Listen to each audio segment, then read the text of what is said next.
This is one of the most shocking battles in human history. In the summer of 1097, the exhausted army of Crusaders was marching across the sun-scorched plains of Anatolia. They had been walking for several days without water, under the scorching sun, when suddenly the horizon was filled with thousands of horsemen. It was an ambush that Sultan Kilij Arslan had been preparing for weeks, and it was supposed to be the end of the First Crusade. But instead of the panic and chaos the Sultan had expected, something incredible happened. The knights, who seemed half dead from thirst and exhaustion, lined up in battle formation with iron discipline. What should have been an easy victory for the Seljuks turned into one of the most dramatic battles of the Middle Ages. Watch the video to the end to find out how a handful of knights managed to withstand an 8-hour attack by tens of thousands of mounted archers, and why the Sultan called the Crusaders Iron Demons.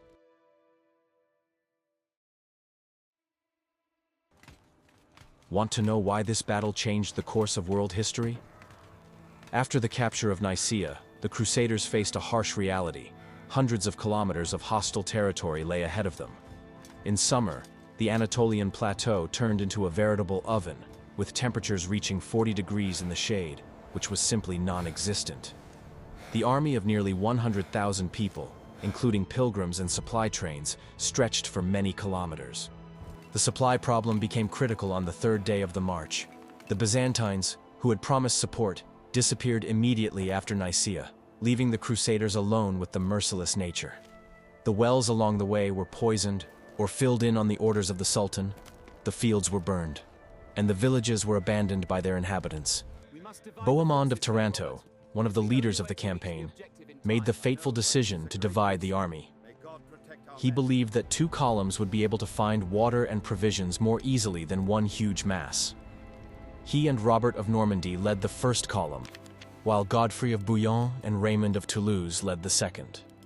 The army marched along an ancient Roman road that had fallen into disrepair over the centuries. The stones of the pavement had shifted, forming dangerous potholes that broke the horses' legs. The heavy knight's armor turned into red-hot ovens, inside which people literally boiled in their own sweat. Local Christian Armenians encountered along the way warned of large Turkish forces ahead. But the Crusaders, intoxicated by their victory at Nicaea, did not take the warnings seriously. They believed that after fleeing from the city walls, the Sultan would not dare to engage in open battle. There was virtually no reconnaissance.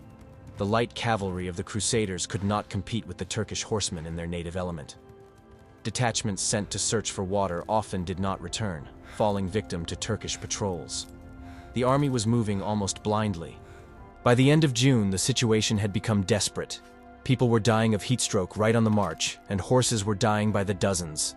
Some knights were forced to walk carrying heavy armor, which was considered the greatest shame for a noble warrior. It was at this moment of utmost exhaustion that Sultan Kilij Arslan decided to strike.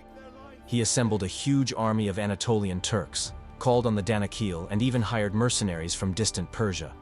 The plan was simple: destroy the first column before the second could come to its aid. On June 29th, Bohemond's scouts spotted clouds of dust in the distance. It was not a storm, as some had hoped, but the approaching Turkish army. The Crusaders had only a few minutes to prepare for the battle that would decide the fate of the entire campaign. Write in the comments what you think. Could this trap have been avoided if the army had not split up? And don't forget to subscribe to the channel so you don't miss new stories about the great battles of the past.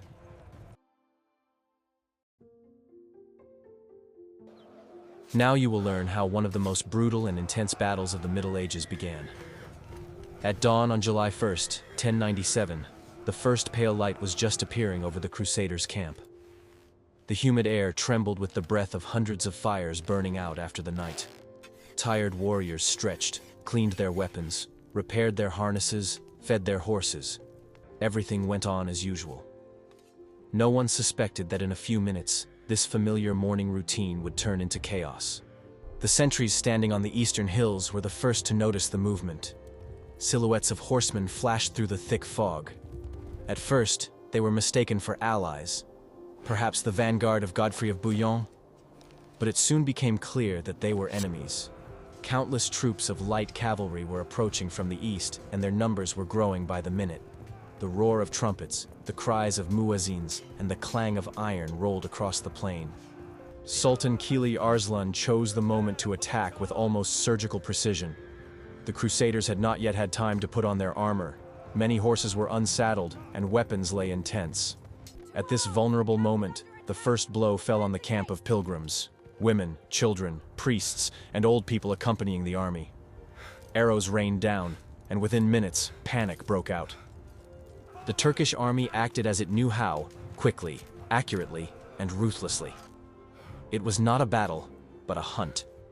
Light cavalry, armed with short composite bows, approached within shooting range, fired a volley of arrows, and immediately rode away before the heavy cavalry could respond. Their horses were fast and enduring, and their arrows were deadly. Even chainmail did not always save at such a distance.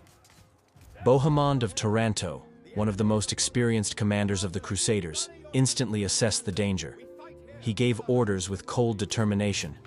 The infantry were to form a defensive ring around the camp, using carts and barrels as barricades. Each section of the front had to hold out to the last. While the soldiers were building their defenses, arrows whistled overhead, the air trembling with their rustling. Knights, who had not yet had time to get dressed, hurriedly put on their chainmail, fastened their belts, and helped each other pull on their gloves. Many fell, struck by arrows before they could even raise their swords. The bodies of those who had not even had time to wake up lay by the fires. The pilgrims' camp turned into a nightmare. Women screamed, clutching their children, while priests with crosses in their hands tried to calm the crowd. But arrows flew overhead, and everything descended into chaos. Some rushed to the forest, hoping to find shelter, but there they were overtaken by Turkish horsemen, as merciless as death itself. At that moment, Robert of Normandy appeared on the other flank. His men had managed to saddle their horses and form a battle wedge. To the sound of horns and the clatter of hooves, the heavy cavalry moved forward. Several dozen knights crashed into the enemy ranks, hoping to overwhelm them with their powerful charge. The earth shook, but at that moment, the Turks parted as if they had dissolved and unleashed a barrage of arrows from the flanks on the attackers. The knights, accustomed to direct combat, did not understand who they were fighting. The enemy did not engage in combat, did not take the blow, did not give them the opportunity to show their valor. The Turkish cavalry circled around, attacking from a distance, exhausting, irritating, and breaking morale. It was a war of patience, and the Crusaders were not ready for it. Fulcher of Chartres, a priest and eyewitness to the events, later wrote that the arrows fell so thickly that the sky seemed to darken. Shields turned into hedgehogs, with dozens of shafts sticking out of each one. People could barely raise their arms to shield themselves, and the sound of taut bowstrings hung over the plain with a continuous buzz. By noon, the battle had turned into a desperate struggle for survival. Bohemond rushed between the defensive positions, encouraging his soldiers. His armor was riddled with arrows, but he continued to command. The Turks were firing on the camp from three sides, and it seemed that all was lost. The crossbowmen were running out of bolts, the spearmen were running out of strength, and the heat was intensifying the suffering of the wounded. Meanwhile, clouds of dust could be seen in the distance, a sign of new Turkish reinforcements. Kilij Arslan was confident that victory was near. The Crusaders seemed broken, hunted down, ready to flee. But Bohemond did not give up. He sent messengers to Godfrey of Bouillon, the second column that was following behind. The messengers broke out of the encirclement, risking their lives, and rushed across the hills to reach their destination before sunset. If help did not arrive, the camp would fall by evening. It was at this moment, when everything seemed to be over, that the tide turned. The sound of horns could be heard on the horizon, a response from the west. Dust rose above the plain. It was Godfrey's forces approaching. The Turks, confident of victory, did not have time to regroup. A new phase of the battle was beginning, one that would turn a desperate defense into a legendary victory that would be talked about for centuries. Want to know how a few hundred knights managed to put an army of steppe horsemen to flight? How did Bohemond's tactics change the course of the entire campaign? All this in the next chapter.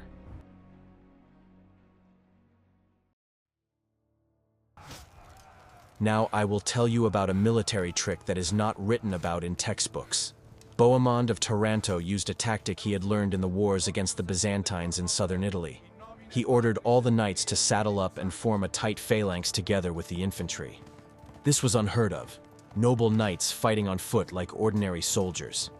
The Crusaders formed what Arab chroniclers called an iron wall. Heavy infantry with large shields stood in the front row, creating an impenetrable barrier.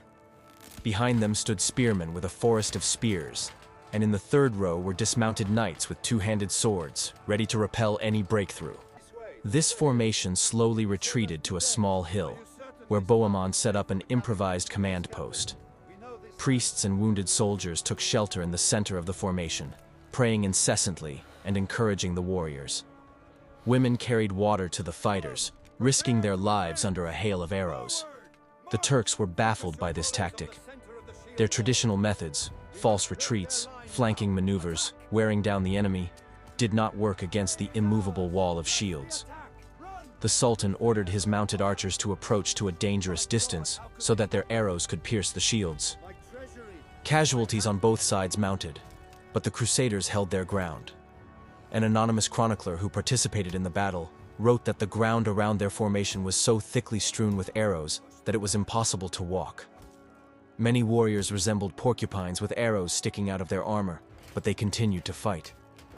At the most critical moment, when it seemed that the defense was about to collapse, a miracle happened.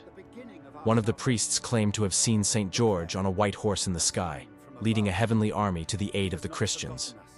Whether this was true or a hallucination of exhausted people is unknown, but the effect was striking. Inspired by the vision, the Crusaders repelled another attack with renewed strength.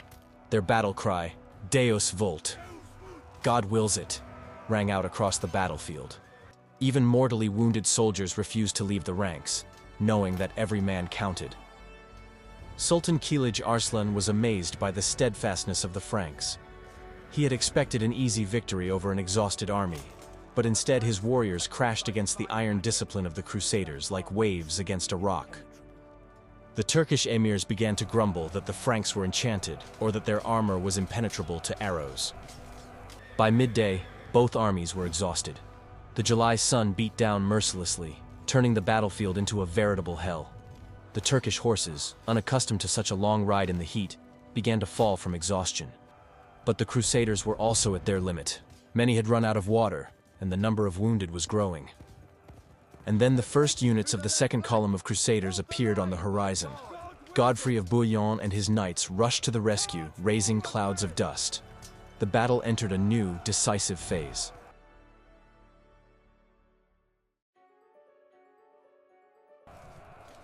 Want to know how 50 knights changed the course of the battle? Godfrey of Bouillon, Duke of Lower Lorraine, did not wait for his entire army to arrive. He assembled a vanguard of 50 of his best knights and attacked the Turks from the rear while they were completely focused on storming Bohemond's positions. The heavy cavalry's strike against the unprepared enemy was devastating. The knights on fresh horses crashed into the Turkish ranks like lightning. Spears pierced the light armor of the steppe warriors, and heavy swords destroyed everything in their path. Panic began to spread among the Turks. Seeing help approaching, Bohemond gave the order to counterattack. Exhausted but inspired, the Crusaders went on the offensive. The dismounted knights remounted their horses and struck the Turks from the front, while Godfrey crushed them from the rear. Sultan Kilij Arslan found himself trapped in his own trap. His army, stretched out in a crescent around the Crusader camp, could not quickly regroup. Attempts to turn part of his forces against Godfrey led to chaos. The troops got in each other's way, and commands were lost in the noise of battle. Raymond of Toulouse led the main forces of the second column and struck the left flank of the Turks.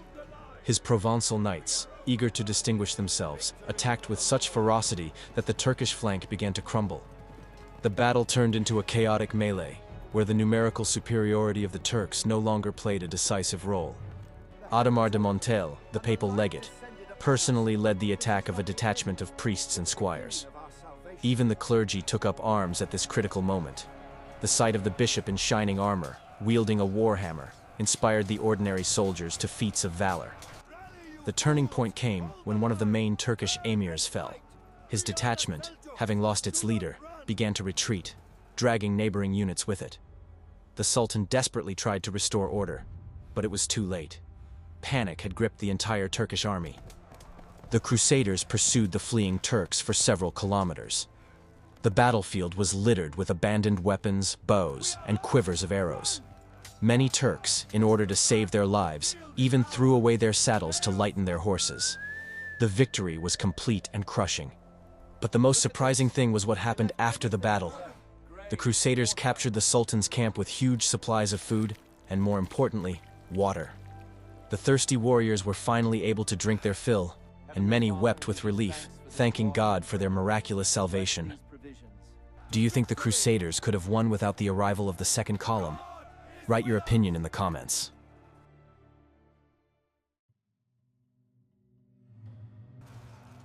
After 8 hours of continuous battle, the field at Dorylaeum was a gruesome sight. Thousands of bodies littered the scorched plain, the moans of the wounded mingling with the neighing of dying horses. The Crusaders lost about 4,000 men, including many noble knights and ordinary pilgrims. Turkish losses were significantly higher. Contemporaries speak of 8,000 dead. But for Sultan Kilij Arslan, the hardest blow was the loss of his personal treasury and harem, which had been captured in the camp. The gold accumulated over many years now belonged to the Franks, which undermined his authority among the emirs. The trophies were truly royal. The Crusaders captured tents made of precious fabrics, carpets, and weapons decorated with gold and silver.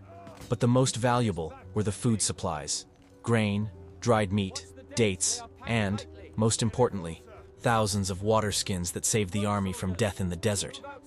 Hundreds of beautiful Turkish horses were captured, light and hardy, perfectly adapted to local conditions. These horses became a real salvation for the knights who had lost their heavy European steeds. Many Franks adopted the Turkish style of riding and lightweight saddles. There were so many wounded that the army was forced to stop for 3 days. Doctors and hospitaller monks worked day and night, removing arrows and stitching wounds. Many soldiers were left crippled. Turkish arrows that hit the joints often led to the loss of limb mobility. Among the fallen were the heroes of the day. Robert of Paris, a young knight, died covering the retreat of his wounded comrades. His body was found surrounded by the bodies of 7 Turks. Tancred, Bohemond's nephew, was wounded 5 times, but survived and became a legend of the Crusades.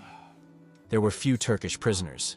In the heat of battle, the Crusaders rarely took prisoners. The few who were captured were interrogated and provided valuable information about the further route through Anatolia. Some of them, who converted to Christianity, became guides for the army.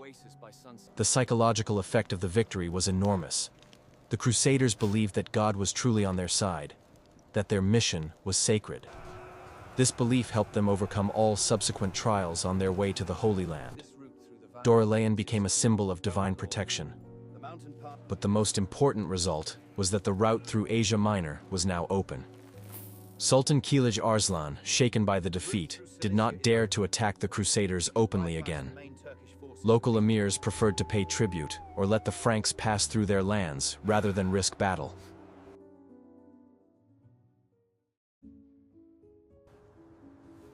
Did you know that this battle forever changed the military art of the Crusaders? Dorylaeum became a cruel school where European knights first encountered the Eastern way of warfare. The lessons learned from this battle determined the tactics of the Crusaders for the next 2 centuries of their presence in the East. The main discovery was the need for cooperation between heavy cavalry and infantry. In Europe, infantry was considered a secondary force, but against Turkish archers, it was disciplined infantry with shields that became the key to victory. Knights learned to value ordinary soldiers and coordinate their actions with them. The Crusaders understood the importance of reconnaissance and security. After Dorylaeum, no column moved without reinforced guards and scouts. Special detachments of Turco-Poles were created, light cavalry from local Christians capable of resisting Turkish horsemen on their territory. The marching formation also changed. The army now moved in compact groups capable of quickly forming a defensive square. The baggage train and pilgrims were placed in the center of the column, protected on all sides by combat units. This formation made a surprise attack less effective. The battle demonstrated the importance of water supply in the east. After Dorylaeum, the Crusaders began to carefully plan their routes from one water source to another. Special units were organized to guard wells and carry water supplies in wineskins. The Crusaders began to adopt elements of Eastern weaponry. Many knights began to wear light Eastern chainmail under their armor, which provided better protection against arrows. Interest in composite bows arose, although it was extremely difficult for Europeans to master this weapon. Psychologically, the battle hardened the Crusaders. They no longer panicked at the sight of a cloud of arrows or the horsemen surrounding them. Dorylaeum taught them to stand to the death, trust their comrades, and believe in ultimate victory. This steadfastness became their main weapon. Dorylaeum was also a lesson for the Turks. They realized that the Franks were not ordinary enemies who could be defeated by traditional methods. They began to develop new tactics for fighting the Crusaders, based on avoiding decisive battles and wearing down the enemy. Military historians consider Dorylaeum a turning point in the development of medieval tactics. A new type of army was born here, capable of fighting in both European and Eastern styles. This flexibility allowed the Crusaders to establish their own states in the East. The impact of the battle was felt for decades. The veterans of Dorylaeum became mentors to new generations of Crusaders, passing on their experience of fighting Eastern armies. Their stories shaped the military doctrine of the Crusader states in the Holy Land. In the next chapter, we will learn about the legends and myths that this great battle gave rise to.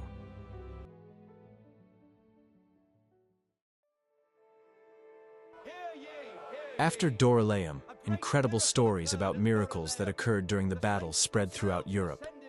Chroniclers, many of whom were not eyewitnesses, embellished the stories with amazing details. These legends became an important part of the propaganda of the Crusades, inspiring new warriors to go to the east. The most famous legend was that of the appearance of holy warriors. Many participants in the battle swore that they had seen Saint George, Saint Demetrius, and Saint Mercury fighting in the ranks of the Crusaders. They were described as warriors in shining armor on white horses, striking the infidels with heavenly swords. There were stories about a miraculous spring that gushed from the ground after Bishop Adamar's prayer in the heat of battle. Supposedly, this spring quenched the thirst of the entire army and disappeared immediately after the victory. Pilgrims then searched for this place for years, considering the water to be holy. Anna Komnene, a Byzantine princess and historian, recorded a story about how the arrows of the Turks miraculously did not harm some of the Crusaders. She was skeptical of such stories, but acknowledged that many Byzantines who served as guides confirmed the unusual events. A legend spread about Bohemond's sword, which allegedly glowed white from the number of enemies it had slain, but did not burn the hero's hands. This sword was then kept for a long time as a relic in Antioch, and pilgrims paid large sums of money to touch it. Turkish sources are also full of mystical explanations for the defeat. They wrote about iron demons who felt no pain and continued to fight even with mortal wounds. Some emirs claimed that the Franks used witchcraft to make themselves invulnerable. One of the most touching legends tells of a young squire who sang a psalm in the heat of battle. His clear voice was allegedly heard across the battlefield, and even the Turks paused their attack for a moment, enchanted by the singing. Whether this is true or fiction is unknown, but the story became popular in medieval Europe. Relics from the battlefield at Dorylaeum were highly prized in the Christian world. Broken spears, chainmail rings, even simple stones from the battlefield became sacred objects. Churches throughout Europe boasted of possessing authentic relics from Dorylaeum. These legends served an important function. They transformed a brutal military campaign into a sacred mission. Every new crusader dreamed of seeing the same miracles, of witnessing divine intervention. The mythology of Dorylaeum fueled the crusading movement for decades.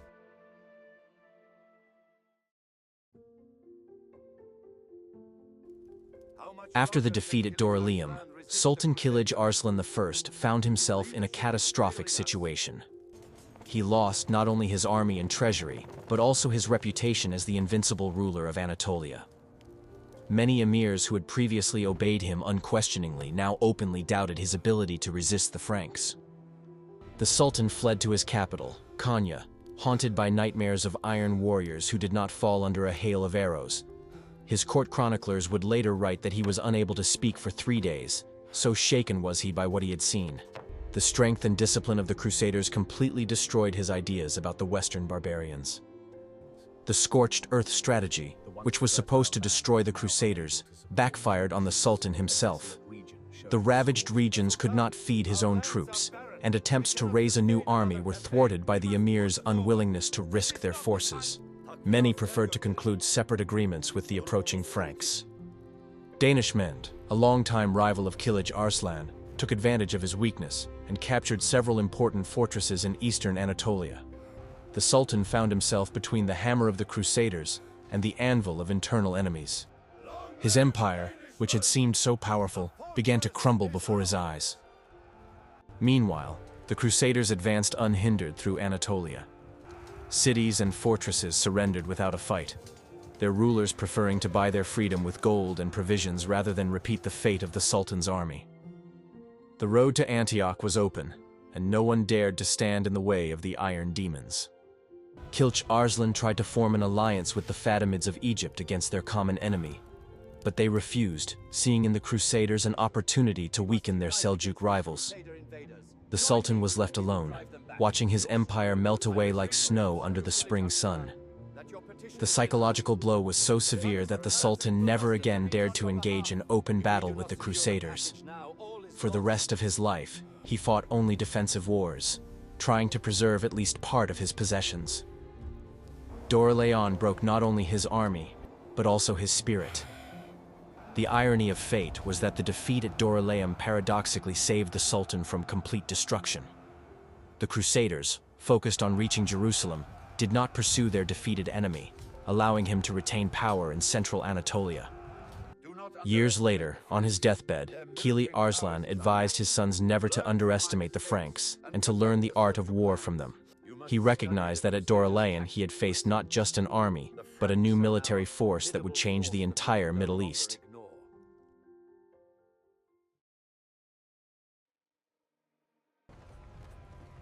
The victory at Dorylaeum opened the way for the Crusaders not only geographically, but also psychologically. The army that had left Constantinople uncertain and divided became, after the battle, a single organism, tempered in the fire of battle. Every warrior now knew that they were capable of defeating any enemy. The march through Anatolia after Dorylaeum became a triumphal procession. The local Christian population, Armenians, Greeks, Syrians, welcomed the Crusaders as liberators. They supplied the army with provisions, served as guides, and warned of ambushes. Without this support, further advancement would have been impossible. The Crusaders learned an important lesson from the battle: the need for unified command. A council of leaders was created, where decisions were made jointly. This helped to avoid many conflicts and ensured coordination of actions. Dorylaeum taught them that only unity leads to victory. The captured trophies solved many logistical problems. The Sultan's gold made it possible to buy provisions from the local population at good prices, rather than plundering villages. This ensured the loyalty of the population and uninterrupted supplies for the army all the way to Antioch. The military reputation of the Crusaders after Dorylaeum reached almost mythical proportions. Rumors of invincible iron warriors spread throughout the East. Many Muslim rulers preferred to negotiate with the Franks rather than tempt fate on the battlefield. The battle also attracted the attention of the Byzantine Empire. Emperor Alexius I Comnenus, who was initially skeptical of the Crusaders, now saw them as a real force. He began to support the campaign more actively, hoping to regain lost territories in Asia Minor. For ordinary soldiers and pilgrims, Dorylaeum became confirmation of their divine mission. They saw the victory as a sign from above that their campaign was blessed by heaven. This belief helped them survive all subsequent trials: the siege of Antioch, the arduous march through the desert, and the storming of Jerusalem. The medical experience gained in treating the wounded after the battle proved invaluable. Doctors learned how to remove Turkish arrows and treat specific wounds from curved sabers. New methods of field surgery were developed, which later saved thousands of lives. Dorylaeum changed the demographics of the campaign. Many pilgrims who were unfit for battle, frightened by the cruelty of the battle, turned back or remained in the captured cities. The army became more professional and mobile, which facilitated further advancement.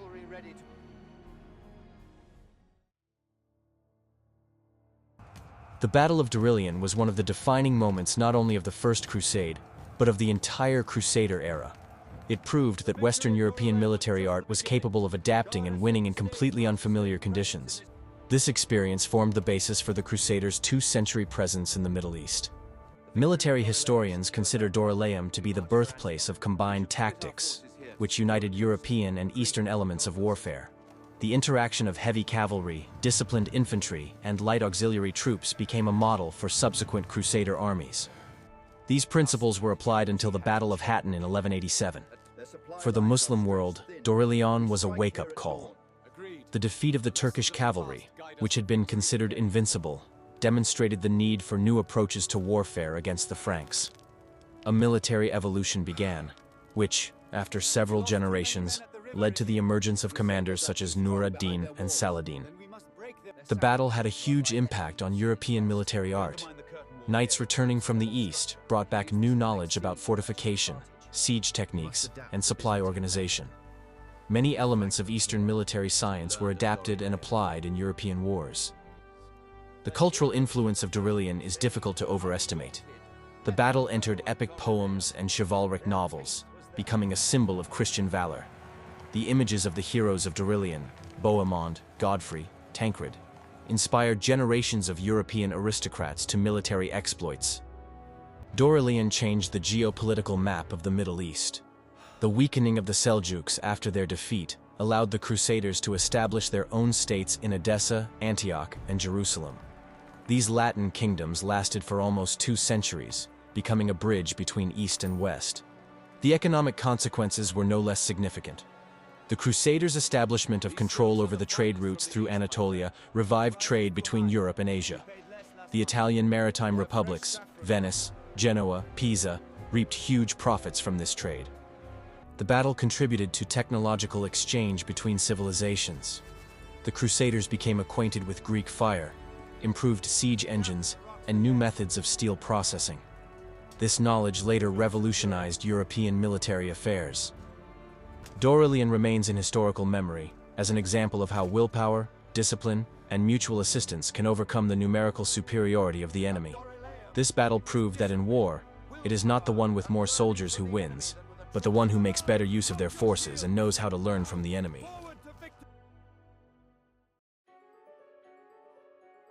The story of the Battle of Dorylaeum is not just a tale of a military clash between two armies on a hot July day in 1097. It is a story of a clash of civilizations, the birth of a new type of warfare, and human resilience in the face of seemingly inevitable doom. 8 hours of battle at Dorylaeum changed the course of history.